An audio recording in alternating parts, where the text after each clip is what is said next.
ඔබ මේ දකින්නේ චීනයේ අලුත්ම යුනිට් 3 G1 humanoid රොබෝවරයා. මේ රොබෝට පුළුවන් තමන්ගේ අත් සහ කකුල් අංශක 360ක් සම්පූර්ණයෙන්ම කරකවන්න. ඉතින් මේක දකිද්දී ඔයාලට හිතෙනවා ඇති මිනිස්සුන්ට වඩා මේ රොබෝ තාක්ෂණය බලවත් කියලා. හැබැයි ඒක ඇත්තටම එහෙමද? ඇයි මේ රොබෝට වඩා තවමත් මිනිස්සුන්ගේ සංදි විශ්මිත වෙන්නේ? අද අපි කතා කරමු මේ රොබෝ තාක්ෂණය සහ ජීව විද්‍යාව අතර තියෙන මේ පුදුම සහගත වෙනස පිළිබඳව. ඉතින් මේ වගේ විශ්මිත කරුණු ගවේෂණයට ඔබ තවමත් අපේ සීක් පවුල සමග එකතු වෙලා නැත්නම් දැම්ම පහළ තියෙන subscribe button එක ක්ලික් කරන්න අමතක කරන්න එපා. එහෙනම් අපි විසමු අපේ මේ විශ්මිත ලෝකයේ සංකවණු අපිටහස සොයා.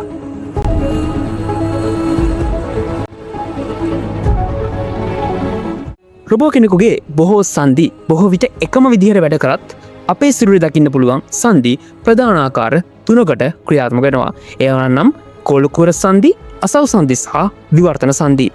අපේ උරහිස සහ උකුළු ප්‍රදේශයේ තියෙන්නේ මෙන්න මේ කිව්ව ගෝලකුර සංදි. මේව නිසා තමයි අපිට ඕන මතකට අත කරකවන්න පුළුවන් වෙලා තියෙන්නේ.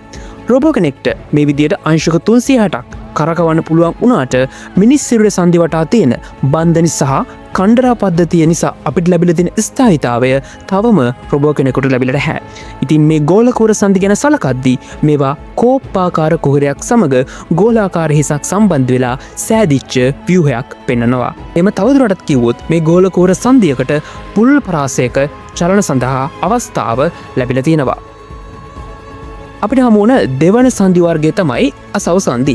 මේ අසව් සංදි ගැන සරලවම කිව්වොත් මේක දොරක අසව්වක් ලෙස ක්‍රියා කරන ආකාරයක් අපට දැක ගන්න පුළුවන්. මේ සංදි සීමා සහිත චලනවලට දායක වන අතරම ප්‍රධාන වශයෙන්ම මේ සංදි අපිට මිනිස් සිරුරේ වැලමිට සංදි, ධනිස් සංදි, වල්ලුකර සංදි සහ ඇඟිලි පුරුක්වල දැක ගන්න පුළුවන්. අපිට කතා කරන්න තියෙන අවසාන සංදි වර්ගය තමයි විවර්තන සංදි කියලා කියන්නේ. ඇත්තරම මේ සංදියට පින් සිද්ධ වෙන තමයි අපට අපගේ හිස භ්‍රමණය කරගන්න අවස්ථාව සැලසෙලා තියෙන්නේ. මෙහිදී ඇට්ලස් ලෙස හඳුන්වන කශේරුකාවක්, තිරස් බන්ධනීමේ මුදුවක් සහ අක්ෂ කශේරුකාවේ දන්තාකාර ප්‍රසරය සමග සාධන විවර්තන සංදියෙන් තමයි අපේ මේ හිස භ්‍රමණයට ආධාර කරලා තියෙන්නේ. ඒ වගේම රොබෝ කෙනෙකුගේ සංදීපදවල තියෙන්නේ මෝටර්ස් සහ GS පාවිච්චි කරලා. හැබැයි මිනිස් සිරුරේ තියෙන මේ සංදි ඊට වඩා මාරම සංකීර්ණ තාක්ෂණයකින් තමයි නිර්මාණය වෙලා තියෙන්නේ. බලන්න මේ සංදියක් ඇතුලේ මේ තියෙන පුදුම තාක්ෂණය. මෙතනදී අස්ථි දෙකලවර තියෙන සංදි කාටලේජ් නිසා අස්ථි එකිනෙක ගැටෙන එක වළක්වනවා. ඒ වගේම මේ මුළු පද්ධතියම සංදි ප්‍රාචීරයකින් ආවරණය වෙලා තමයි තියෙන්නේ. මේ ඇතුලේ තියෙන කාටලේජ් පටලෙන් තමයි මේ සයිනෝවියල් කියලා හඳුන්වන ද්‍රවයක් ශ්‍රාවය වෙන්නේ. ඒක මගින් මේ සංදි අතර තියෙන ඝර්ෂණය අඩු කරලා කාටලේජ්යට පෝෂණය සැපීමක් සිදු කරනවා. ඉතින් රොබෝ කෙනෙකුට මේ වගේ සෙල්ෆ් රුබ්‍රිකන්ටින් පද්ධතියක් නැති නිසා තමයි ඔවුන්ගේ සංදි ඉක්මනින් නඩත්තු කරන්න වෙන්නේ. ඒවගේම මේ රොබෝ වීඩියෝස් වල දකින්න ඇති සමහරක් වෙලාවට මේ රොබෝලා වැටෙන්න ගිහින් එකපාර බැලන්ස් වෙන ආකාරයක්. මේකට හේතුව තමයි රොබෝ කෙනෙක්ට චලනය වෙන්න උපදෙස් දෙන්නේ ප්‍රොසෙසර් එකකින්. හැබැයි අපේ සිරුරේ මේ වැඩේ කරන්නේ සැකිලි පද්ධතිය, පේශි පද්ධතිය, ස්නායු පද්ධතිය කියන තුනම සමායෝජනය වෙලා. එවගේම අපේ මොලේ තියෙන අනුමස්තිෂ්කය කියලා කොටසක් මගින් මේ සියුම් සම්බරතාවය පාලනය කරගන්නවා. සරලවම කිව්වොත් රොබෝ කෙනෙක්ට ගයිරොස්කෝප් දහස් ගාණක් පාවිච්චි කරලා ගන්න බැරි ඒ නැචරල් බැලන්ස් එක අපේ අනුමස්තිෂ්කයට තප්පරෙන් පංගුවකදී කරන්න හැකියාව ලැබිලා තියෙනවා.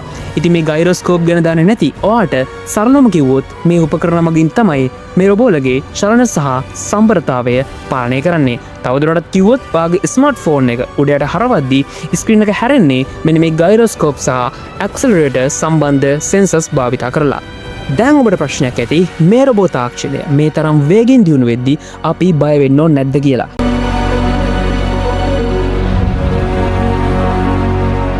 ඇත්තම කතාව රොබෝල එන්නේ අපේ තැන ගන්න නෙමෙයි. අපිට කරන්න අමාරු හෝ භයානක වැඩ පහසු කරන්න තමයි මේ රොබෝලගේ ආගමනය සිදුවන්නේ. අනාගතයේදී රොබෝ තාක්ෂණය අපේ ජීවිතේ කොටසක් වෙන එක අපි කාටවත් වළක්වන්න බෑ. හැබැයි රොබෝ කෙනෙක්ට කවදාවත් දෙන්න බැරි නිර්මාණශීලී චින්තනය සහ මානුෂ්‍ය හැඟීම් මිනිස්සු විදිහට අපට තියෙනවා. අපි මෙයට අනිවාර්යයෙන්ම අලුත් දැනුමින් සන්නද්ධ වෙලා මුහුණ දීමට කටයුතු කළ යුතුයි. ඒ වගේම මේ තාක්ෂණය කියන්නේ කවදාවත් අපේ සතුටක් නෙමේ. අපේ ගමන වේගවත් කරන තවත් එක් මෙවලමක් විතරයි මේ තාක්ෂණය කියන්නේ. ඒත් මේ තාක්ෂණයේ තවත් පැත්තක් තියෙනවා. චීනවගේ රටවල් මේ දියුණු රොබෝට් තාක්ෂණය යුද්ධ කටයුතු සඳහා යොදා ගැනීමට උත්සාහ කරන බවට දැන් ලෝකයේ ලොකු කතාවක් යනවා. විශේෂයෙන්ම මැද පෙරදිග යුදකටම සඳහා මේ තාක්ෂණය කුමාරුවීම ගැන බොහෝ දෙනෙක් ඉන්නේ අවධානයෙන්. ඇත්තටම රොබෝ තාක්ෂණය කියන්නේ දෙපැත්ත කැපෙන කඩුවක් වගේ. ඒකෙන් අපේ ලෙඩ රෝග සුව කරන අපිට උදව් කරන විදිහට හදාගන්නත් පුළුවන්. එහෙම නැත්නම් විනාශකාරී ආයුධයක් හදාගන්නත් පුළුවන්. ඒ නිසා අපි මේ තාක්ෂණයට බය වී යුත්තේ රොබෝල නිසා නෙමෙයි. මිනිස්සුගේ තාක්ෂණය පාවිච්චි කරන වැරදි විදිහ නිසායි. ඒවගේම තාක්ෂණය කොච්චර දියුණු වුණත් මිලියන ගානක පරිනාමයකින් හැදිච්ච ඔබේ සිරුර ඒ ඕනම රොබෝ කෙනෙක්ට වඩා සංකීර්ණයි. ඉතින් මේ රොබෝ තාක්ෂණයේ අනාගතය කොහොම වේවිද? ඔබේ අදහසත් පහලින් කමෙන්ට් කරන්න අමතක කරන්න එපා. ඒ වගේම මේ වීඩියෝ එක හොඳ නම් ලයික් කරන්න වගේම වීඩියෝ එක තවත් ඔයා වගේ දැනුම් හොයන කෙනෙක්ට බලන්න ෂෙයා කරන්නත් අමතක කරන්න එපා. වගේම ඔබ බයෝ කරන කෙනෙක් නම් අනිවාර්යෙන් විභාගෙට මේ සංධි වර්ග පිළිබඳ ව්‍යුහය මතක තියාගන්න මේ රොබෝව උදාහරණයකට ගන්න. මේ වගේ තවත් රසවත් විද්‍යාත්මක පාඩම් දැනගන්න SL Bioseeker channel එක subscribe කරන්නත් අමතක කරන්න එපා. අපි ඊළඟ ගවේෂණයෙන් හමු වෙමු. ඔබට ජය.